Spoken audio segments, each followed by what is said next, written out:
ሰላም ጤና ይስጥልኝ የተወደዳችሁ የሶሎዳ ሚዲያ አድማጭ ቤተሰቦቻችን ለዛሬ ለተሰኞ ሐምሌ 22 2018 ዓ.ም ያዘጋጀናቸው አዳዲስ ትኩስና ወቅታዊ ሀገራዊና ዓለም አቀፋዊ የዜና መረጃዎቻችን ይዘንላችሁ ቀርበናል።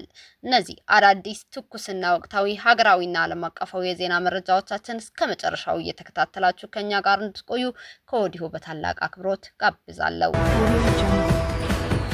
በቅርቡ በማህበራዊ ሚዲያዎች ላይ የተሰራጨውና በአንዲት የትግራይ እናት የተሰጠው እጅግ ልብ የሚነካ አስተያየት በጦርነቱ ምክንያት በህዝቡ ላይ የደረሰውን ጥልቅ የስነ ልቦና ስቃይና ቁጭት እንደገና አጉልቶ ማሳየቱ ተገለጸ። እኚህ እናት በሰጡት እምቅና ቁጭት በተሞላበት ቃል ቀደም ሲል የነበረውን ሁኔታ በጭፍን በመደገፍና በማንጨብጨብ ለደረሰው የልጆች እልቂት የነበራቸውን ተሳትፎ በጸጸት ገልጸዋል። ልጆቻቸውን በብዙ እንክብካቤና ድካም ካሳደጉ በኋላ ለህወሓት በሚል ጥሪ ወደ በረሃ ወርደው እዛው ሞተው መቅረታቸውንና ለተከፈለው መስዋዕትነት ምንም አይነት ምላሽ አለመገኘቱን በምሬትና በቁጭት ተናግረዋል። እኚህ እናት በሰጡት አስተያየት ቀደም ሲል ደብረጽዮን እያለን እናጨበጭብ ነበር፣ አእምሯችን ጨልሞ ደግሞ ልጆቻችንን አጨለምን። ልጆቻችን ለህወሓት ድርጅት ብለው ጠፉ። እኛ ደግሞ በጨርቅ አዝለን ተጨንቀን አሳድገናቸው፣ እነሱ ግን በበረሃ ቀሩ። የተደረገልን ነገር ግን የለም። ነገር ግን ህመማችንን አምቀን ዝም ብለን ተቀብለናል ሲሉ በምሬት ተናግረዋል። ታዛቢዎች እንደሚሉት ከሆነ ይህ የትግራይ እናት ድምጽ ከተራ የግል ሀዘን ባለፈ በሶስት ዋና ዋና ማህበራዊና ስነ ልቦናዊ ጉዳዮች ላይ ያተኮረ ነው። አንደኛ፣ የፖለቲካ እምነት መሸርሸር። ለአያሌ ዓመታት የነበረው ህወሓታዊ ታማኝነትና አመራሩን በጭፍን የመከተል ባህል ከፍተኛ ዋጋ ማስከፈሉን ህዝቡ በመረዳቱ በህዝቡና በህወሓት መካከል የነበረው እምነት ሙሉ በሙሉ እንዲሸረሸር አድርጎታል። ሁለተኛ፣ ያልተካካሰ መስዋዕትነት። በሺዎች የሚቆጠሩ ወጣቶች ህይወታቸውን በበረሃ ገብረው ካለፉ በኋላ ለተጎዱ ቤተሰቦችና እናቶች የተሰጣቸው አሳቢነትና ድጋፍ አለመኖሩ ሀዘኑ ወደ መራራ ቁጭትም ቀይሮታል።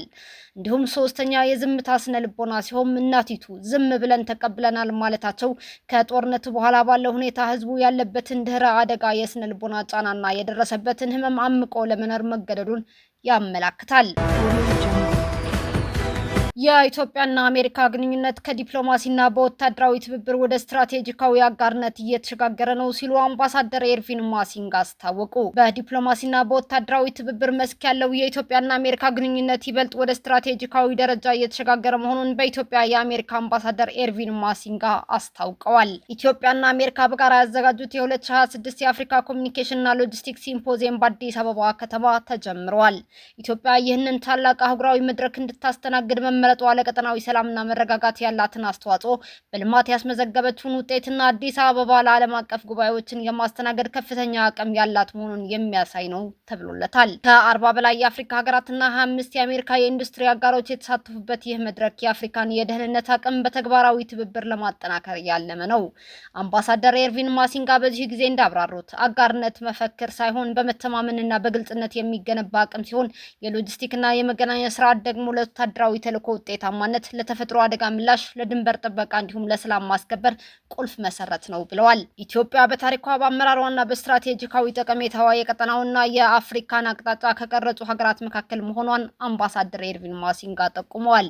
አሜሪካ ከአፍሪካ ሀገራት ጋር በእኩል አጋርነት ለመስራት የአፍሪካን ቅድሚያ የሚሰጣቸው ጉዳዮች ለመደገፍና ተቋማዊ አቅማቸውን ለማጠናከር ቁርጠኛ መሆኗን አምባሳደሩ አረጋግጠዋል። በአፍሪካ የሚታዩ እንደ ሽብርተኝነት፣ ህገወጥ ዝውውርና የሳይበር ስጋቶችን በጋራ ለመቀልበስ ይህ ሲምፖዚየም ዘላቂ የትብብር መዋቅር ለመገንባት ምቹ እድል እንደሚፈጥርም በመልእክታቸው አስገንዝበዋል። በተያያዘ ዜናም በአፍሪካ ሎጂስቲክና ኮሚኒኬሽን ሲምፖዚየም መክፈቻ ላይ ንግግር ያደረጉት በአፍሪካ የአሜሪካ እዝ አፍሪኮም አዛዥ ጀነራል ዳግቪን አንደርሰን ሎጂስቲክና ኮሚኒኬሽን ለዘመናዊ ወታደራዊ ዘመቻዎች የማይተካ አቅም መሆናቸውን ገልጸው የአፍሪካ ሀገራት በእነዚህ ዘርፎች ላይ ተቀናጅቶ መስራት እንደሚገባቸው አሳስበዋል። ሎጂስቲክና ኮሚኒኬሽንን በአንድ መድረክ ያሰባሰበው ይህ ሲምፖዚየም የመጀመሪያው ቢሆንም ሁለቱም ዘርፎች ለወታደራዊ ተልዕኮ ስኬት የማይነጣጠሉ መሆናቸውን ጀነራሉ አመላክተዋል።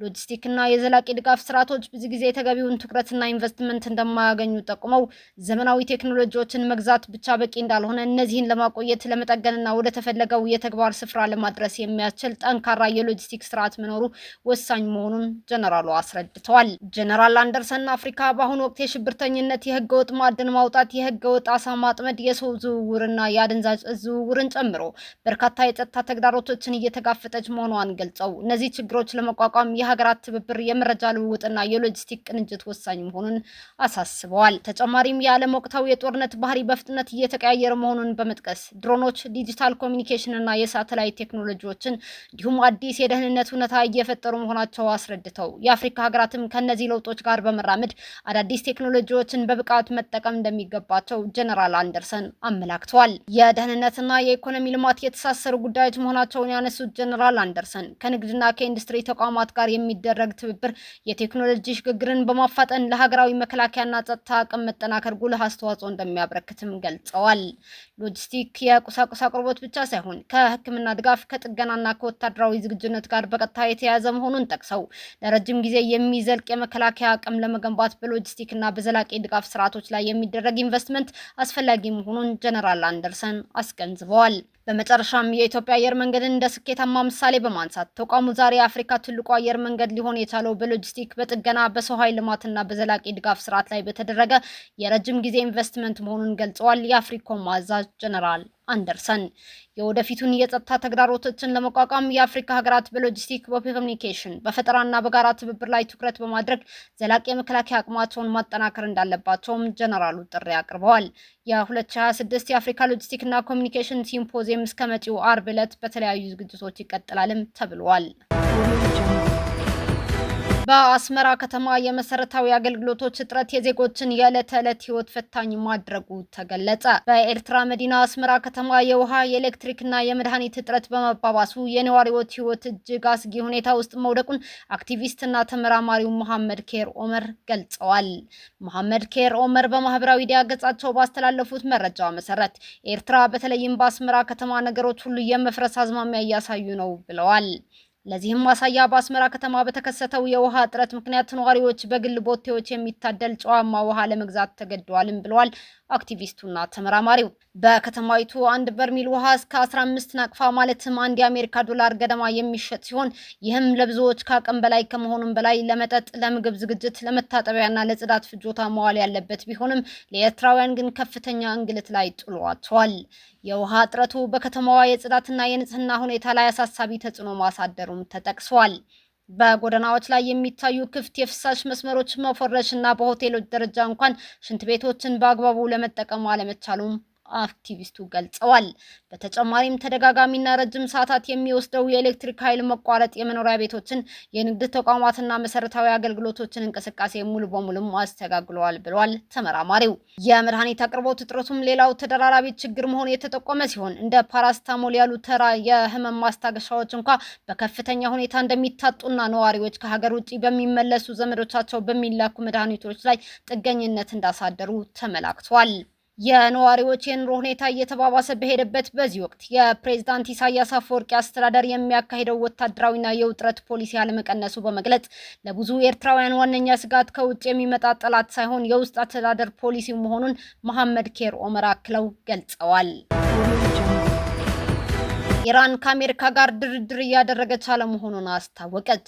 የኢራን ውጭ ጉዳይ ሚኒስቴር ቃል አቀባይ ሀገራቸው ከአሜሪካ ጋር መልእክቶችን መለዋወጧን ጠቅሰው በአሁኑ ወቅት መደበኛ የሆነ ድርድር እየተደረገ አለመሆኑን ገልጸዋል። ኢስማኤል ባጋይን ኢራን አሁን ቅድሚያ የምትሰጠው ሉዓላዊነቷን መከላከል፣ የግዛት አንድነቷን ማስጠበቅና ለሕዝቧ መብት መሆኑን ገልጸው ወደ ድርድር ፈጥነው እንደማይገቡም ተናግረዋል። ቃል አቀባዩ እስማኤል ባጋይ አሜሪካ ዲፕሎማሲን በወታደራዊ እርምጃ ውድቅ ታደርጋለች ሲሉ የኮነኑ ሲሆን አሜሪካ ወደ ድርድር ለመመለስ ያለውን ሁኔታ አበላሽታዋለችም ብለዋል።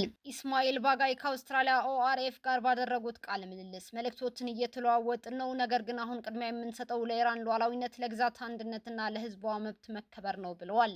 የቃል አቀባዩ አስተያየት ምንም እንኳ በአሜሪካና በኢራን መካከል መደበኛ ድርድር ባይጀምርም ቀጥተኛ ያልሆነ ግንኙነት እየተካሄደ መሆኑን ግን ይጠቁማል። ከዚህ ቀደም ቀጠናዊ አደራዳሪዎች ፓኪስታንና ኳታር በሁለት ሀገራት መካከል ያለው የመልእክት ልውውጥ በማቀላጠፍ ረገድ ሚና ነበራቸው።